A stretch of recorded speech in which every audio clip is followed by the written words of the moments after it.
Supreme court ने योगी आदित्यनाथ के bulldozer पर न केवल फटकार लगाई है बल्कि सीधे तौर पर यह भी कहा है कि जिसके घर पर आपने बुलडोजर चलाया है उसको 25 लाख रुपए जुर्माने के तौर पर दीजिए। योगी आदित्यनाथ का जो बुलडोजर है वो अपने आप में बहुत बार सवालों के कटघरे में खड़ा रहा है। योगी आदित्यनाथ के बुलडोजर को लेकर के देश भर में तमाम तरह सुप्रीम कोर्ट के डीवाई चंद्रचूड़ ने एक ऐसा ऐतिहासिक फैसला सुना दिया जिसकी वजह से बीजेपी के अंदर दोस्तों खलबली मची हुई है। जिस तरह से आए दिन यूपी के अंदर बिल्डोजर राज चल रहा था, जिसके घर पे चाहते बिल्डोजर चला देते, अब किस तरह से बुरा फंस चुके हैं योगी आदित्यनाथ। और सुप्रीम कोर्ट ने किस तरह से ये आदेश जारी कर दिया कि जिन जिनका घर तुमने तोड़ा है उसको 25-25 लाख रुपए दो। यह सुप्रीम कोर्ट की तरफ से ऐलान किया गया। दोस्तों हमारे साथ वरिष्ठ पत्रकार मौजूद हैं, आप लोग इस रिपोर्ट को जरा गौर से सुनिएगा। सुप्रीम कोर्ट ने योगी आदित्यनाथ के बुलडोजर पर न केवल फटकार लगाई है बल्कि सीधे तौर पर यह भी कहा है कि जिसके घर पर आपने बुलडोजर चलाया है उसको 25 लाख रुपए जुर्माने के तौर पर दीजिए। 25 लाख रुपए। योगी आदित्यनाथ का जो बुलडोजर है वो अपने आप में बहुत बार सवालों के कटघरे में खड़ा रहा है। योगी आदित्यनाथ के बुलडोजर को लेकर के देश भर में तमाम तरह के सवाल उठते हैं, लेकिन जो कानून का शिकंजा कसना होता है उसमें कहीं ना कहीं कानून ने अपना काम नहीं किया और इसीलिए बुलडोजर लगातार बेलगाम होता चला गया। बुलडोजर बेलगाम होता चला गया। चंद्रचूड़ साहब रिटायरमेंट पर बैठे हुए हैं। 11 तारीख को रिटायर हो जाएंगे, वो 10 तारीख को रिटायर होंगे, 11 को नया सीजीआई आ जाएंगे। तो अब अपनी रिटायरमेंट के आखिरी जो फैसले हैं उनमें वो अपने आप को, अपनी छवि को बचाने की, नए सिरे से गढ़ने की पूरी कोशिश कर रहे हैं। पूरी कोशिश कर रहे हैं। पहले उन्होंने कहा था, उन्होंने फैसला सुनाने का काम किया जिसमें उन्होंने कहा कि आपने जिसका घर तोड़ा है उसको 25 लाख रुपए का जुर्माना दीजिए। बिल्कुल, आप किसी के घर में ऐसे ही दाखिल नहीं हो सकते हैं। किसी का घर तोड़ना, किसी के घर में घुसना वो अराजकता है।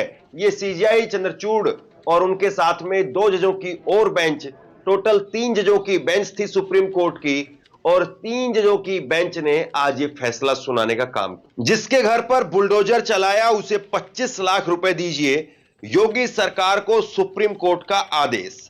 सीजीआई डीवाई चंद्रचूड़ ने कहा कि यूपी सरकार की ओर से कहा गया कि सिर्फ 3.6 वर्ग मीटर का अतिक्रमण था।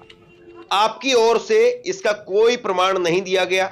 बिना नोटिस आप किसी का घर तोड़ने कैसे शुरू कर सकते हैं? किसी के भी घर में घुसना अराजकता है।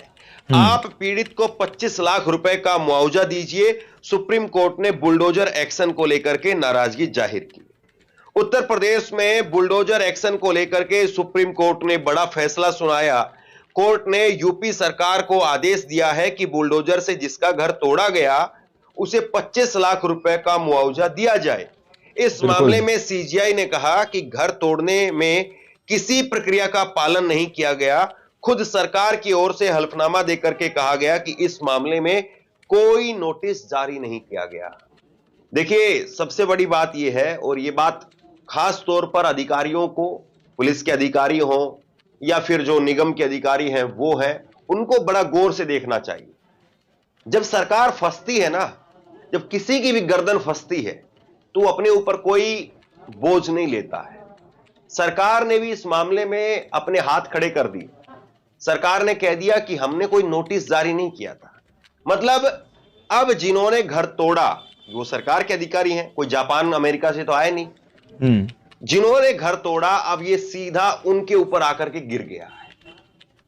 सरकार अगर ये कहती कि हां हमने नोटिस दिया था तो फिर सरकार के ऊपर ये चीज आती, लेकिन अब उनके ऊपर आ गई। तो इस बात को बड़ी गहराई से और बड़ी बारीकी से पुलिस के उन तमाम अधिकारियों को देखना चाहिए जो किसी भी नेता की शय पर या किसी अधिकारी को खुश करने के लिए या किसी नेता को खुश करने के लिए एनकाउंटर या फिर हाफ एनकाउंटर कर देते हैं, या फिर जो अधिकारी बुलडोजर चला देते हैं, घर तोड़ देते हैं, या बताया जाता है कि आपको बस ये छज्जा तोड़ना है, आगे का ये मकान तोड़ना है, लेकिन उनके हाथ में बुलडोजर होता है तो वो फिर उसके बाद में पीछे का भी मकान तहस नहस कर तोड़ देते हैं, पूरा मकान तोड़ देते हैं। उन लोगों को जरूर देखना चाहिए कि कल को सरकार बदलेगी तो आपको बचाने वाला भी कोई नहीं मिलेगा। क्योंकि आज जब सरकार सरकार में है, यानी आज भाजपा सरकार सरकार में है, तब वो हाथ खड़े कर रही इस मामले के अंदर। तो सोचिए अगर सरकार बदल गई तब क्या होगा। और तब क्या अखिलेश होगा? यादव बार बार इस ये बात को सवाल कहते बहुत हैं बड़ा है कि जितने भी पुलिस के अधिकारी हैं जो झूठे एनकाउंटर कर रहे हैं, इन सबको जेल में जाना होगा। खैर, कोर्ट ने कहा कि यह पूरी तरह से मनमानी है, हमारे पास में हल्फनामा मौजूद है, आप साइट पर गए और लोगों को घर तोड़ने की जानकारी दे दी। जस्टिस जेबी पारदीवाला, उन्होंने कहा कि आपको यह कहने का आधार क्या है कि यह अनाधिकृत था? आपने 1960 से क्या किया? पिछले 50 साल से क्या कर रहे थे? सीजीआई ने कहा कि वार्ड नंबर 16 मोहल्ला हामिद नगर में स्थित अपने पैतृक घर और दुकान के विध्वंस की शिकायत करते हुए मनोज टब्रेवाल द्वारा संबंधित सौते संज्ञान पत्र पर सौते संज्ञान लिया गया था। अब जरा इस मामले को थोड़ा आसान भाषा में समझ लीजिए। ये एक 2019 का मामला है और इसमें सड़क के चौड़ीकरण के नाम पर घरों को तोड़ दिया गया था। सड़क चौड़ी करने के नाम पर जो है घरों पर बिल्डोजर चलाया गया, डेमोलिश किया गया है 2017 में। और बड़ा प्रेशर था इनके ऊपर कि अपना कुछ नया दिखाया जाए। योगी आदित्यनाथ ने, उनके सलाहकारों ने ऐसे में बुलडोजर बाबा का नाम निकाला और घर तोड़ने के ताबड़तोड़ इधर उधर एक्शन शुरू हो। लेकिन देखिए, हर चीज का एक समय होता है और हर चीज का एक अंत भी होता है। और आज सुप्रीम कोर्ट ने पहले ही कह दिया था कि आप किसी का नया मकान सुप्रीम कोर्ट की गाइडलाइन के हिसाब से अब नहीं तोड़ सकते हैं। अगर कोई आरोपी भी साबित हो जाए तब भी आप उसका घर नहीं तोड़ सकते हैं। घर तोड़ करके आप पूरी तरह से असंवैधानिक काम कर रहे हैं। तो 2019 का ये मामला था जिसमें 2020 में सुमोटो यानी सौते संज्ञान लेते हुए मामला दर्ज किया गया था। और अब जाकर के, हालांकि हमारी जो न्याय व्यवस्था है वो बहुत स्लो है, जो प्रक्रिया है बहुत स्लोली वर्क करती है, लेकिन बहुत स्लो है। और आदमी 4-5 साल, 10 साल, 15 साल, 20 साल की जो प्रक्रिया है उसमें पिस करके टूट जाता है, पीछे हट जाता है, समझौता कर लेता है, मान जाता है, कुछ ले दे करके बात खत्म हो जाती है। वरना बात कहां तक जा सकती है वो इस केस को देख करके आपको समझ में आ रही होंगी। सुप्रीम कोर्ट ने सुनवाई के दौरान यूपी सरकार से कहा कि आपके अधिकारी ने पिछली रात सड़क चौड़ीकरण के पीले निशान वाली जगह को तोड़ दिया। अगले दिन सुबह आप बुलडोजर लेकर के आए। आप परिवार को घर खाली करने का समय नहीं देते हैं। इस मामले में सड़क चौड़ीकरण तो सिर्फ एक बहाना नजर आता है। सीजीआई ने कहा कि यूपी ने एनएच की मूल चौड़ाई दर्शाने के लिए कोई दस्तावेज पेश नहीं किया। एनएचआरसी की रिपोर्ट बताती है कि तोड़ा गया हिस्सा 3.75 मीटर से अधिक का था। अब जरा इस मामले को और गहराई से समझिए। मतलब सड़क जो है, हाईवे, वो चौड़ा होना था और हाईवे चौड़ा होना था, उसको लेकर के मकान जो सड़क के किनारे थे उन पर पीले निशान लगा दिए गए। पीले निशान लगा दिए गए। कितना तोड़ा जाएगा? अधिकारी आते हैं, रात को उन मकानों को तोड़ देते हैं। जो मकान मालिक थे उन्होंने अपने मकानों को खाली भी कर लिया था, लेकिन उसके बाद में फिर दोबारा बुलडोजर लेकर के आए। मतलब जब सर पर आपके बहुत कुछ सवार हो जाए, जब आप जो है वो अपनी बुद्धि से काम ना लें, जब आपके अंदर कैसे डाल दी जाए और कोई दूसरा आपको हाँकने का काम कर रहा हो, तो फिर यही होता है। दोबारा फिर बुलडोजर लेकर के आते हैं सुबह और फिर बुलडोजर ला करके फिर जो और पीछे का मकान का हिस्सा था उसको भी तोड़ दिया। और पहले जो मकान तोड़ा जाना था वो 3.6 वर्ग मीटर का था। मतलब यहां तक सड़क चौड़ी से लेकर के और 3.6 वर्ग मीटर तक जो हिस्सा आ रहा है उसको तो आप अवैध मान रहे हैं, लेकिन जो मकान तोड़ दिया गया वो 3.75 वर्ग मीटर से भी और आगे था। मतलब अपनी कोई नियम कायदे या फीता डाल करके चलना, निशानदेही करना, नोटिस देना, समय से जो उसको मकान को खाली करवाना, ये सारी प्रक्रियाएं जो होती हैं उनको ताक पर रख दिया गया। और कोई भी प्रक्रिया को सरे अंजाम नहीं दिया गया। इस तरह से यहाँ पर ये मामला फंस चुका है। कानून की चक्की जब पीसती है तो बड़ी बारीक पीसती है, और कानून की चक्की जब पीसती है तो फिर उसके बाद में पुराना भी हिसाब ले लेती है। अब ये जाहिर सी बात है, बहुत बार बहुत जगह पर सेटलमेंट हो जाती है, बहुत बार बहुत जगह पर ऐसे अधिकारी वो कहते हैं कि ठीक है चलो 3 दिन का नहीं, तुमको 15 दिन का समय दिलवा देंगे, कुछ करवा दीजिए। पैसा खुलेआम जो है वो लिया जाता है। 15-15, 20-20 हजार रुपए से लेकर के, और जो बड़े बड़े होटल हैं वहां पर लाखों लाखों रुपए तक, ना जाने कितना अनाप शनाप पैसा जो है वो वसूला जाता है कि ठीक है। और ये नहीं कि आपका मकान छोड़ देंगे, क्योंकि मकान तो छोड़ ही नहीं सकते हैं।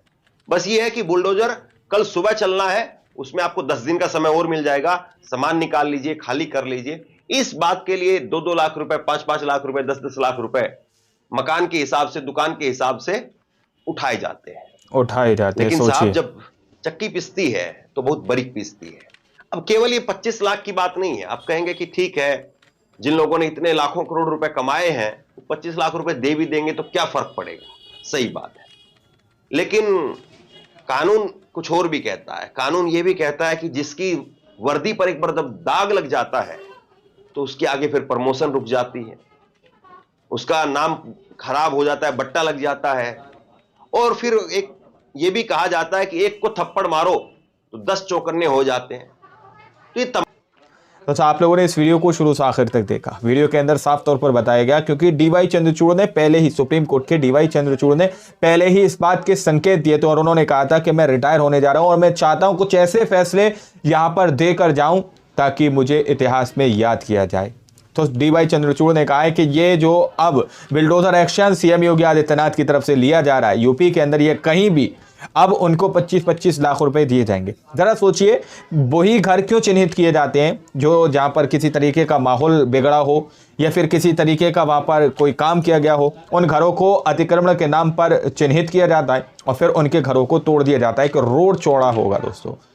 और खास करके एक विशेष समुदाय को इसमें टारगेट किया जाता है, आप लोग अच्छी तरह इसमें जानते हैं। लेकिन अब देखिए किस तरह से रोड चौड़ा करने के नाम पर किसी शख्स का घर यहां पर तोड़ा गया, और उससे उतना तोड़ा गया जितना रोड चौड़ा करना था, लेकिन फिर दोबारा बिल्डोजर आता है और वो पूरे घर को ही तोड़ देता है। अब सोचिए, ये मामला सुप्रीम कोर्ट तक पहुंच चुका है। कितने ही ऐसे मामले होंगे जिनमें लोगों के घरों को ढा दिया जाता है। ज़रा सोचिए, जिंदगी बीत जाती है एक आशियाना बनाने में और तुम तरस भी नहीं खाते बस्तियाँ जलाने में। इस शायर ने शेर ये बहुत खूब कहा दोस्तों। इससे बहुत कुछ समझ आता है कि आज किस तरह से जंगल राज चल रहा है। खैर, सुप्रीम कोर्ट की तरफ से ये बड़ा एक्शन लिया गया है, यानी कि अगर कानून अपने तरीके से सत्ता को चलाने की कोशिश करे, कानून के तहत सत्ता को चलाने की कोशिश की जाए तो चल सकती है। ये फैसला जो है इस बात की ओर इशारा करता है। तो यहाँ पर दावा किया जा रहा है 25-25 लाख रुपए जो है देने की बात कही गई है। जिस शख्स का घर तोड़ा गया उसको 25 लाख रुपए दिए जाएंगे। ऐसे पता ही नहीं कितने ही घरों को डेमोलिश कर दिया गया, कितने ही घर वालों को बेघर कर दिया गया, या आप और हम सोशल मीडिया पर आए दिन तस्वीरें देखते रहते हैं। आज की रिपोर्ट में फिलहाल इतना ही। बाकी आप लोग क्या सोचते हैं, अपनी राय कमेंट सेक्शन में ज़रूर दीजिएगा। सच्ची पक्की खबरें देखने के लिए चैनल को सब्सक्राइब कीजिए। मिलते हैं अगली वीडियो में, जब तक के लिए जय हिंद, जय भारत।